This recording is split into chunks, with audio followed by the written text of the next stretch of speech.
First question, Bill Kristol. Would you vote for Hillary if Trump is the nominee? Ooh, tough, good question. I won't vote I'd prefer not to vote for either, so I'd like to find a real Republican to vote for. But if that doesn't happen, if it is Trump and Hillary, would you stay home or vote for Trump? I know you wouldn't vote for Trump. Right. I'm trying to recruit a Republican to run, so we have news. someone.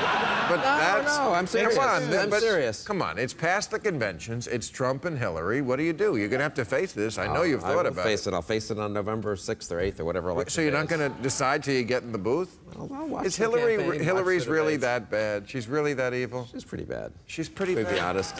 Really? Can you She's not evil. She's not evil. Do you like you must You're a appreciate her foreign conservative. policy. You don't want Hillary Clinton as president, and if you're a real conservative, you don't want Donald Trump But as you president. can't really picture Hillary with a table full of steaks behind her, can you? I grant you that. I grant you that. Jane, is there any legal action that can be taken against the Koch brothers? Well, one legal action is confirming a Supreme Court justice who might overturn Citizens United. That's going to be an animating issue in this election.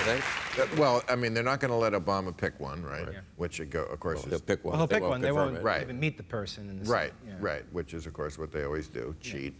I mean, it's cheating. But, you know, that's going to get people upset. The Supreme Court thing on both sides, I think, for the first time. Okay. Has the Obama doctrine been a successful foreign policy? I don't even know what the Obama doctrine is, except maybe don't do stupid shit. Remember he said that? Right. Don't do stupid shit. By the way, that is what I'm going to miss most about him. Yeah.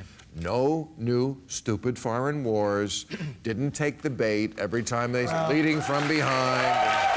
350,000 people dead in Syria. There might have been a stupid. Right, and that was all his fault because Syria was a paradise before. But Libya has not been a successful foreign venture, right? That's kind of. I love the way they pretend that the Middle East is a perfectly manageable place, and it's all it's not. Obama's Why fault. did he? It's a very difficult place. I never said it was all Obama's fault, but you can't say that's a success. Syria and Iraq, it's horrible. But what could anyone else have done? You could have intervened early and helped Syria. Intervene with troops on the ground in Syria? Well, you certainly could have helped the resistance to Assad, and there were plenty of people. But the resistance, Democrats there. Who's the at one point. resistance? You know, they tried to find a moderate army. They wound up with 5 guys. That's not a joke. 5 guys. And you know your war in Iraq went so well. So We had won it. Well, in fact, we had won it, despite having mismanaged it. We had won it by the end of 2008. But we can have that debate some other time. okay. Well, we had. Yeah, President Obama said so when he pulled out right in there. 2010. Right there. But he didn't pull out. You can smirk that about was that Bush He failed to succeed. He failed to carry out, to be able to negotiate a status of forces agreement, which Bush hadn't negotiated either in 2008. That was a mistake on Bush's. Okay. But, I mean, it seems like the answer is we have to stay in these places forever to make them work. Yeah, Well, you know, there's yes, a to some degree, as we did in Korea, as we did in Germany, as we did in Japan. There is a fascinating article out right now by The Atlantic's Jeffrey Goldberg, where he talks about the "don't do stupid shit" line. And I think Obama was sort of incredulous that people thought it was somehow controversial not to do stupid shit. Like that should be. Yeah, because it's an excuse for doing nothing, for letting people get slaughtered. No, That's what. Don't do stupid shit in Rwanda. Was that a good policy in 1994? I think You're okay with that? Interpreting that. The stupid shit is No, not and necessarily he never apologized for it. intervening. The stupid Clinton did, right. The stupid shit Rwanda, does yeah. Right, Let's and I not hope equate Obama not doing stupid shit apologizes with never for Syria. intervening. You can intervene and do smart shit. What he's saying is you have to know when to intervene and when to do it appropriately, and that's what his doctrine is. I don't think it's, Libya, the only time I was in the Obama White House was when I supported the intervention in Libya because I didn't want to see hundreds of thousands of people get slaughtered, and I thought there was a chance to have a decent outcome in Libya, and as Sam is right. That's not true. There was no follow-up by us, by the Europeans, and now it's a terrible place. So if you're serious about helping people, doing things around the world, you've got to be willing to stay the course. But you know, one of the things Obama says in this article is the hardest decisions to make are sometimes not to go to war when you have so much of a drumbeat of people pushing you to do that.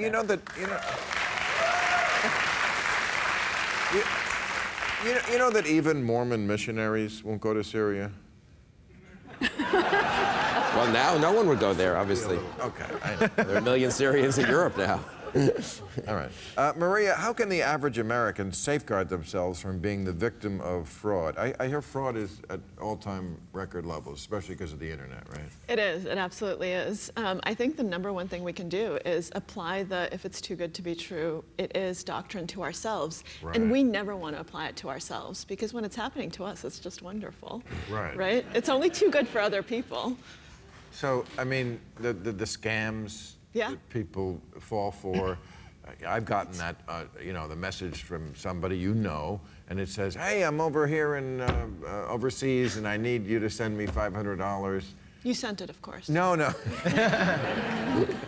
No, but the first time I got it, I almost did, because it never happened before. Right. And somebody looked at it and went, oh, call this person back and ask them any question about Right. who they really, see if they know you. Yeah, I mean, the journalistic dictum, trust but verify. Right. Because our first impulse is always to trust, especially if emotions are high. Right. So, like during the elections, right? Right. Everyone is really riled up. People want to trust, don't they? And when you're emotional, you're not logical. Right. You're not reasonable, and you start acting rather than thinking. And taking that moment to reflect might actually save you from sending $500 to the wrong country. So you're not supposed to send the money? Is that what Well, to me, you can send. Okay, fine. Yeah, when Trump, he always talked about how they love their country. I mean, it seems a little over the top or something. I mean, we all love our country, but it seems a little erotic.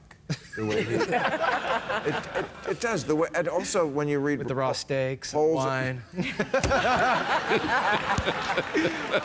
They'll take you out. I mean, I read this poll that only 11% of Republicans say Obama loves the country the right way. Oh, what?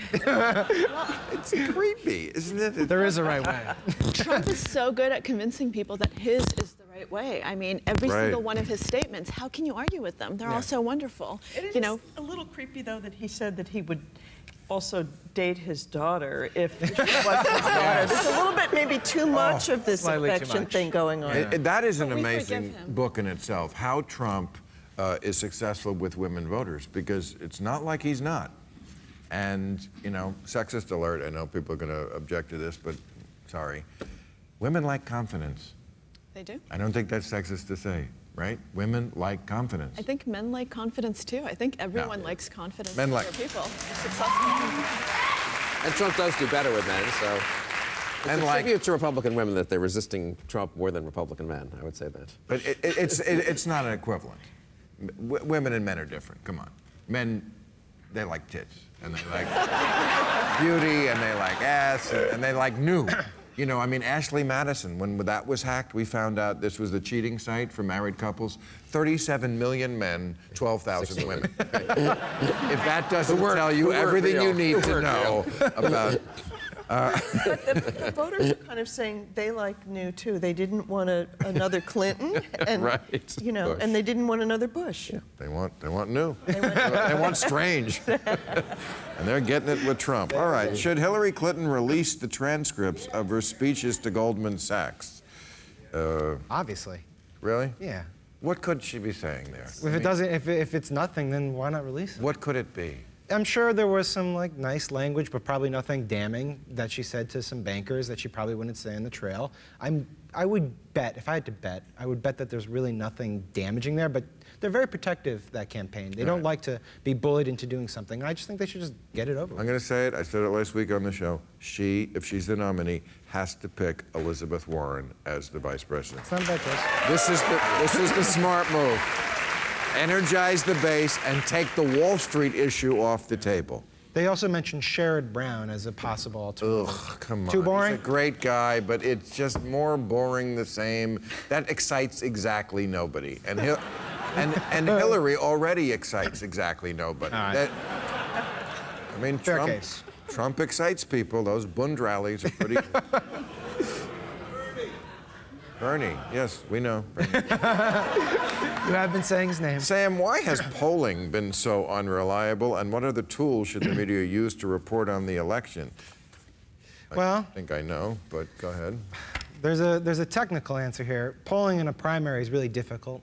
Sometimes the methodology, you could end up doing, phones versus online polling. There's different reasons that it's unreliable. In some states, there aren't really good pollsters. I mean, it's a very boring answer. But you also have to keep in mind that polling is not necessarily supposed to be predictive. It's a snapshot in time. And so you're trying to pick up trends along the way. But isn't it also because it's hard to reach millennials? I mean, they did not get Bernie's support in Michigan at all. I mean, some polls had him down by over 30 points, and he won that race. And I think that's because And that's why you got to look if it's an online poll. And you mentioned the Sanders number, what, under 83%. Yeah, and if you do the math in your head, that's like triple his margin. Hillary won by about 8 points among voters 30 and over. Right. So that is actually what the polls were showing. So they didn't capture the young voters. They don't have a way to and reach. And pollsters are trying to incorporate more cell phones into their surveys. The online surveys, which were once terribly unreliable, have become more reliable now that more people are doing stuff online. But it's a changing Do they still do it by landline? A lot of the pollsters Because still do. you know who's answering landlines? Grandparents? The guy who punched the black guy. All right, thank you very much, ladies and gentlemen.